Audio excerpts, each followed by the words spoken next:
یہ تقریباً 2500 سال پرانی بات ہے۔ ملک یمن پر اسد تبان حمیری نامی بادشاہ کی حکومت تھی۔ چونکہ یمن کی زبان میں بادشاہ کو تبا کہا جاتا تھا، اس لیے تاریخ میں یہ بادشاہ تبا اول یعنی پہلا بادشاہ کے نام سے مشہور ہوا۔ ایک مرتبہ تبا اپنے وزیر کے ساتھ سیر پر نکلا۔ تقریباً 1 لاکھ پیدل چلنے والے اور 1 لاکھ گھڑ سوار بھی اس کے ہمراہ تھے۔ جس شہر میں یہ قافلہ پہنچتا، لوگ ہیبت اور تعجب کے مارے بہت عزت و احترام سے پیش آتے تھے۔ اس سفر کے دوران تبا ہر شہر سے 10 علماء کو چن کر اپنے قافلے میں شامل کر لیتا۔ یوں کئی شہروں کی سیر کے بعد تقریباً 4000 علماء تبا کے قافلے میں جمع ہو گئے۔ جب یہ قافلہ شہر مکہ پہنچا تو وہاں کے لوگوں نے ان کی ذرا بھی استقبال نہ کی۔ یہ دیکھ کر تبا کو بہت غصہ آیا۔ اس نے وزیر کو بلا کر اس کی وجہ پوچھی تو وہ بولا، بادشاہ سلامت، یہاں کے لوگ بہت عجیب و غریب ہیں۔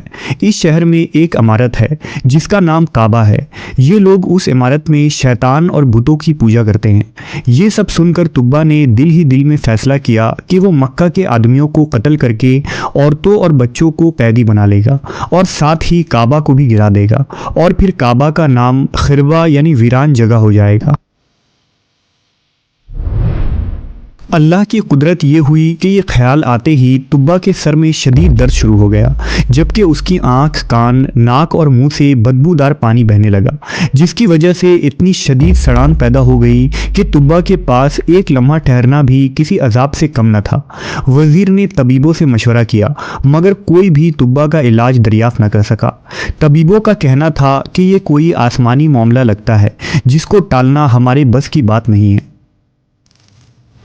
بیماری نے تبا کی نیند اڑا کر رکھ دی تھی کہ اچانک رات کے ایک پہر ایک عالم وزیر کے پاس آئے اور رازداری سے فرمانے لگے کہ اگر بادشاہ میرے سوالوں کا سچ جواب دینے کو تیار ہو جائے تو میں اس کا علاج کر سکتا ہوں۔ وزیر نے یہ بات تبا کو بتائی تو وہ فوراً راضی ہو گیا۔ لہٰذا جب عالم تبا کے پاس پہنچے جہاں ان دونوں کے علاوہ کوئی موجود نہیں تھا تو عالم نے پوچھا، اے بادشاہ، سچ بتاؤ، کعبہ کے متعلق تمہارے دل میں کیا بات ہے؟ تبا جو بیماری کی وجہ سے مکمل نڈھال تھا فوراً اپنے برے ارادے عالم کو بیان کرنے لگا، جسے سن کر وہ بولے، تمہاری بیماری کی وجہ یہی بری نیت ہے۔ یہ بات یاد رکھو کہ کعبے کا مالک چھپی باتوں کو بھی جان لیتا ہے، اس لیے اپنے دل سے برے خیالات نکال دو، اسی میں تمہارا بھلا ہے۔ لہٰذا تبا نے فوراً برے ارادے سے توبہ کر لی، اور ابھی عالم گئے بھی نہ تھے کہ وہ بالکل ٹھیک ہو گیا۔ عالم کی بات اپنی آنکھوں سے درست ہوتی دیکھ کر تبا اللہ پر ایمان لے آیا اور دین ابراہیمی پر قائم ہو گیا۔ پھر اس نے کعبہ کی تعظیم کے لیے 7 غلاف بھی تیار کروائے۔ اس سے پہلے کبھی کسی نے کعبہ پر غلاف نہیں چڑھایا تھا۔ اس کے بعد تبا شہر مکہ کے رہنے والوں کو کعبہ کی حفاظت کا حکم دے کر مدینہ کی طرف چل پڑا۔ مدینہ میں ان دنوں آبادی نہیں تھی۔ پانی کے ایک چشمے کے علاوہ یہاں زندگی کے کوئی آثار نہیں تھے۔ تبا کے قافلے والوں نے وہاں پہنچ کر اسی چشمے کے پاس پڑاؤ ڈالا۔ یہاں قیام کے دوران تقریباً 4000 علماء کا آپس میں ایک مشورہ ہوا، جس کے بعد ان میں سے 400 علماء نے یہ فیصلہ کیا کہ وہ جب تک زندہ ہیں کسی قیمت پر بھی اس جگہ کو چھوڑ کر نہیں جائیں گے، چاہے تبا انہیں جلا ڈالے یا مار ڈالے۔ تبا کو یہ بات پتہ چلی تو وہ بہت حیران و پریشان ہوا۔ اس نے وجہ معلوم کرنے کے لیے وزیر کو بھیجا تو علماء نے فرمایا، یہاں ایک نبی تشریف لائیں گے جن کا نام محمد ہوگا، ان کی وجہ سے کعبہ اور مدینہ کو عزت نصیب ہوگی، وہ حق کے امام ہوں گے، ان کی ولادت شہر مکہ میں ہوگی اور ہجرت سے مدینہ کو نوازیں گے۔ وہ شخص یقیناً سعادت مند ہوگا جو ان کے زمانے میں ہوگا اور ان پر ایمان لائے گا، اس لیے ہم اس امید پر یہاں مرتے دم تک رہنا چاہتے ہیں کہ یا تو ہمیں محمد صلی اللہ علیہ وسلم کا زمانہ نصیب ہو جائے یا ہماری اولاد اس سعادت سے بہرہ مند ہو جائے۔ وزیر کی زبانی ماجرا معلوم ہونے کے بعد تبا نے سوچا، کیوں نہ میں بھی ان 400 علماء کے ساتھ 1 سال تک یہیں ٹھہر جاؤں، ہو سکتا ہے کہ اس عرصے میں محمد صلی اللہ علیہ وسلم کا دیدار نصیب ہو جائے۔ اس خیال سے تبا نے بھی وہیں قیام کر لیا اور 400 علماء کے رہنے کے لیے 400 گھر بنوا دیے، ان کی شادیاں کروائیں اور خوب مال و دولت بھی دیا۔ 1 سال انتظار کے بعد جب طبا کا وہاں سے جانے کا ارادہ ہوا تو اس نے بارگاہ رسالت میں پیش کرنے کے لیے ایک خط لکھا جس کا عنوان اور مضمون کچھ یوں تھا: طبا الاول حمیر بن وردہ کی طرف سے 2 جہانوں کے رب کے رسول اور سب سے آخری نبی محمد صلی اللہ علیہ وسلم کی طرف.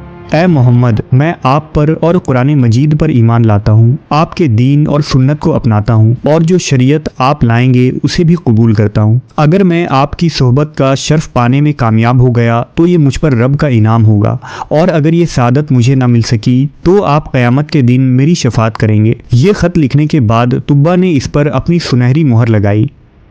پھر طبا نے اس خط کو علماء کے سپرد کر دیا اور وصیت کی کہ اگر آپ کی ملاقات آخری نبی سے ہو تو یہ خط ان تک پہنچا دیجیے، اور اگر ملاقات نہ ہو تو آپ کی اولاد یا اولاد کی اولاد اس خط کو حفاظت کے ساتھ ان تک پہنچائے. اس کے بعد طبا مدینہ منورہ سے ہند کے شہر غلزان چلا گیا اور وہاں اس کا انتقال ہو گیا. طبا کے انتقال سے تقریباً 1000 سالوں بعد نبی برحق حضرت محمد صلی اللہ علیہ وسلم کی پیدائش ہوئی. آپ نے مکہ سے مدینہ ہجرت کی.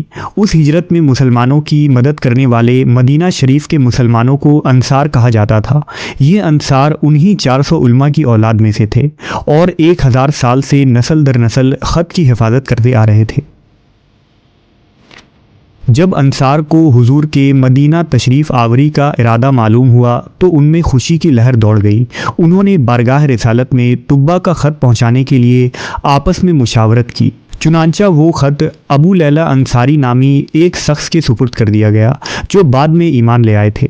ابو لیلہ انصاری خط کو لے کر مکہ پہنچے اور نبی صلی اللہ علیہ وسلم کی خدمت میں حاضر ہوئے. آپ نے نبی سے پوچھا، کیا آپ محمد ہیں؟ فرمایا، میں ہی محمد ہوں. یہ سن کر ابو لیلہ انصاری نے ایک تھیلا کھولا اور بادشاہ کا تقریباً 1000 سال پرانا مہر لگا ہوا خط بارگاہ رسالت میں پیش کر دیا.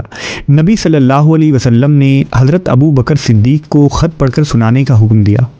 جب خط سنا دیا گیا تو آپ صلی اللہ علیہ وسلم نے 3 مرتبہ فرمایا کہ نیک بھائی کو خوش آمدید، نیک بھائی کو خوش آمدید، نیک بھائی کو خوش آمدید. اس کے بعد آپ نے ابو لیلہ انصاری کو مدینہ کی طرف لوٹ جانے کا حکم دیا.